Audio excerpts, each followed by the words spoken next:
we can.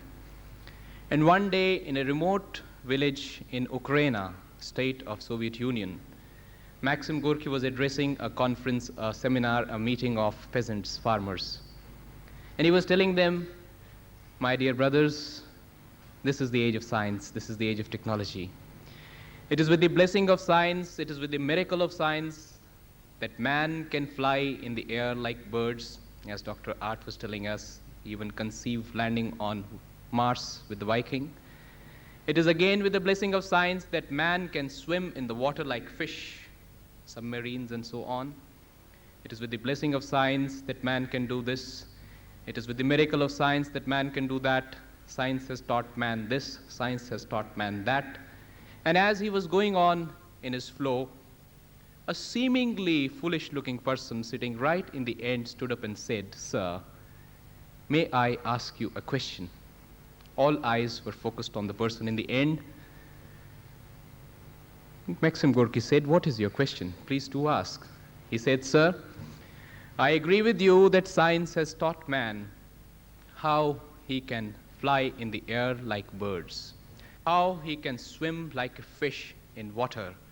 But I'm afraid science has not taught man how he can live like a man on this earth. We can do what birds do. We can do what fish do. More often than not, we can do everything that any animal does, but we cannot do what is truly the destiny of man." There's a story in Philippines. With this short story, I'll come straight to the subject.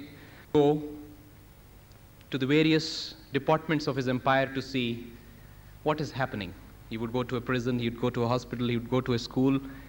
And he went to a school and he found that the teacher was teaching small children of age 10, 12, 13.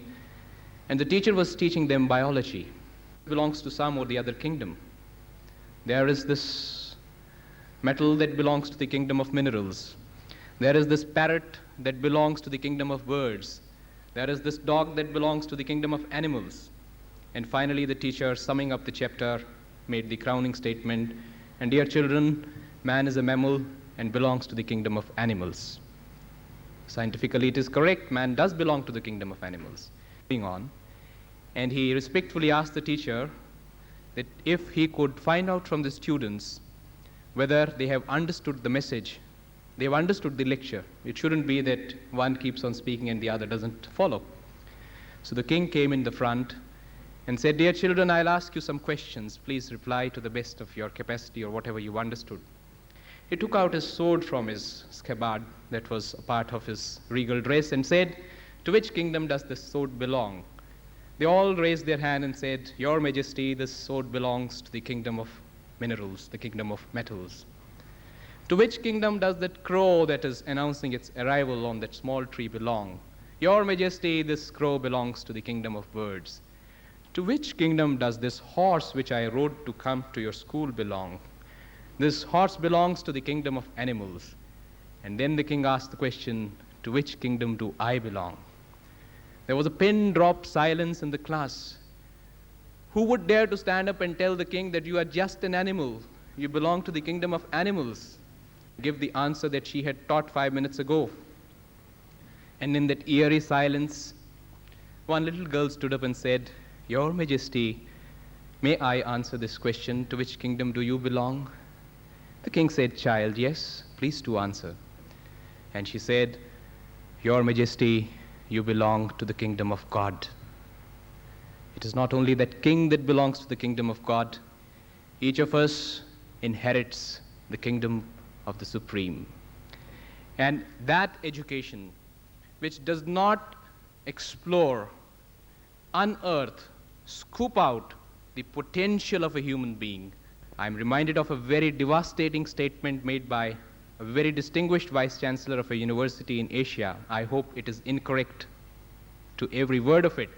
He said, "Today, there is only one difference between a lunatic asylum and a university.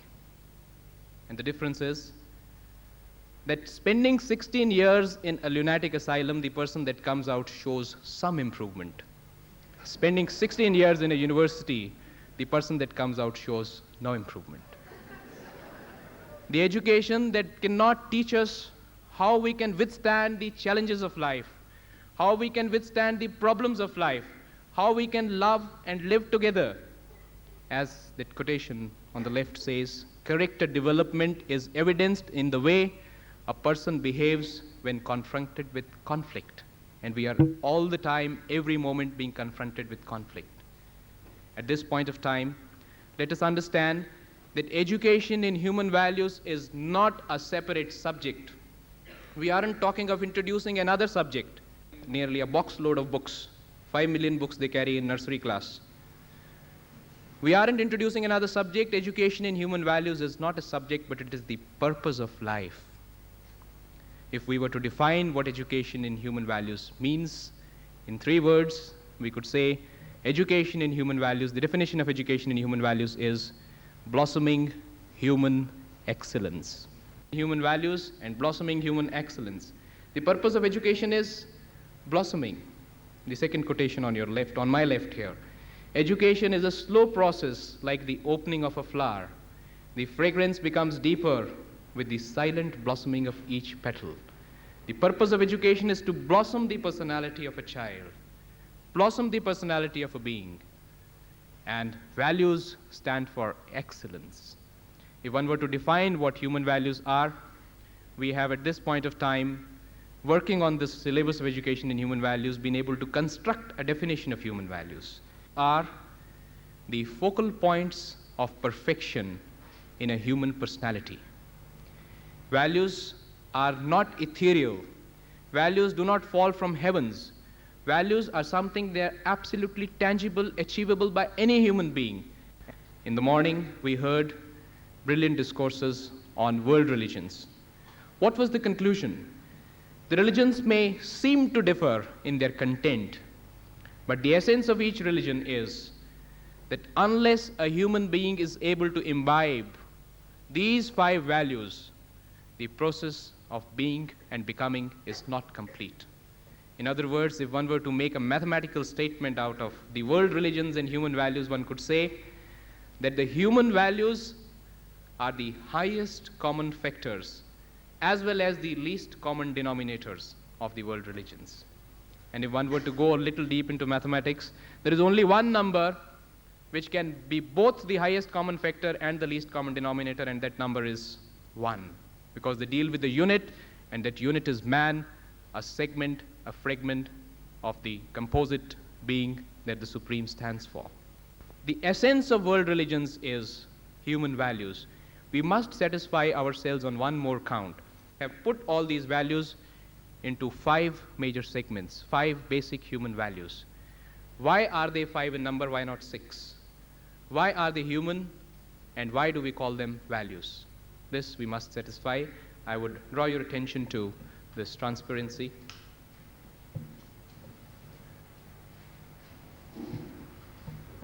Human personality and human values. This is a sketch of a man. Each of us has a physical body. The first identification, if I were to ask you what your name is, the name is associated with the physical body. But each of us, besides a physical body, is also equipped with another very interesting apparatus called the intelligence. There is not a single being in this universe who does not have intelligence. Intelligence is there in everyone. Therefore, the first domain of human personality, the second domain of human personality is the intellectual domain of human personality, which is related to our brain, the functioning of our brain, intellect or intuition, or whatever you may call. That's the intellectual domain of human personality. The physical domain and the intellectual domain. Each of us has also got a combination, a set of emotions in us. At times we are angry, at times we are happy, at times we are irritated, at times we are appointed, at times we are disappointed. Each of us has emotions, and that is the emotional domain of our personality. There is not a single person in this world who does not have emotions. We may have a combination of emotions, a variety of emotions, but all of us do have emotions.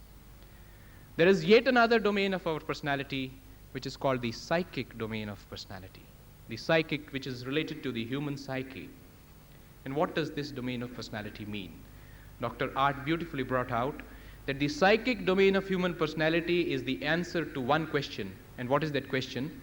When I make a statement, or when you make a statement, that I love so and so person, what in me loves what in him? So and so, I love X. What in me loves what in X? If my physical body loves the physical body of X, we should continue to love each other even when both of us are dead, because it is the physical body that we are trying to identify with love. We can never love with our physical body. Physical body is incapable of loving. We cannot even love with our intellect. We can admire, one intellect can admire another intellect. One intuition can be proud of another intuition, can appreciate another intellect, but we can never love with the intellectual apparatus that we have. And we must shed off this misbelief that love is an emotion. Love is not an emotion. Emotion essentially means there is a crescendo, descendo, ascendo, descendo. There is always a fall. There is never a constancy of emotions. Perhaps better than most people, when in his beautiful sonnet, True Love, he says, love is not love that alters when alteration it finds. That any obstruction comes, somebody says something, and the love is, we keep the love in our pocket and say that I stop loving you from this moment. Love is an energy that flows like the power of sun, like the radiance of sun. It's not an emotion, but an energy. It is a quantum, it's a force that travels from one individual to another individual.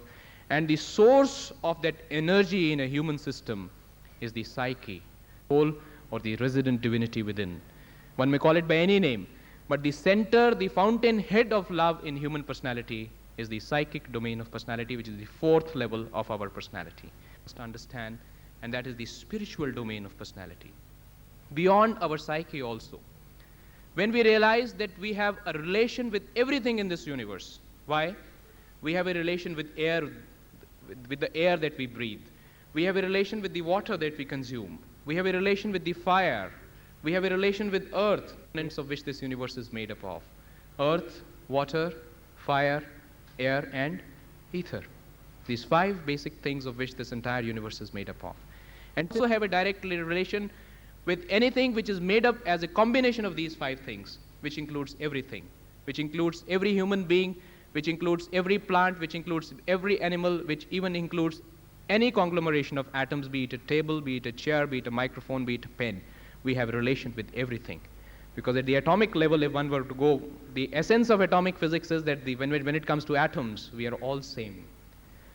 And when one realizes that this is the spiritual dimension, the universal dimension of one's existence, this is the spiritual domain of personality. In other words, each person in this universe has these five domains of personality. There is none that does not have five, and there is none that has six. Everything is consumed and defined by these five. And the purpose of education is to achieve excellence at all these five levels. Today, we can develop the physical body of a student. We can develop the intellect of a student, but not to the point of it going or graduating into the level of intuition. We can even slightly train the vital or emotional part. We are not fully able to train the emotional part. We are not able to touch the psyche at all, and never even able to imagine the existence of the spiritual domain of personality, which is perhaps the most important component of human personality, which has to be developed through the process of education. The purpose of education, when we said, is blossoming human excellence. And when we define values as the focal points of perfection in a human personality, what it means is that our educational system must be capable of developing each of these five domains of personality, and these five values represent perfection at these five levels.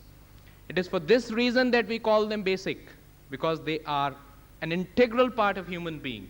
It is for this reason that we call them human values, because you cannot conceive of a human being, you cannot think of a human being unless you think of these five aspects of personality. The perfection is represented by the value of truth. The purpose of intellect, as Dr. Art beautifully brought out, what do we use our intelligence for? To find out, why does this happen? Why does that happen? We wish to find out the truth of everything. And that is the intellectual perfection, which represents and manifests in a personality as the value of truth. Similarly, at the physical domain of human personality, what do we use our body for? We use our body to act. Every person uses his body to act. Conduct has excellence. The value that manifests in the personality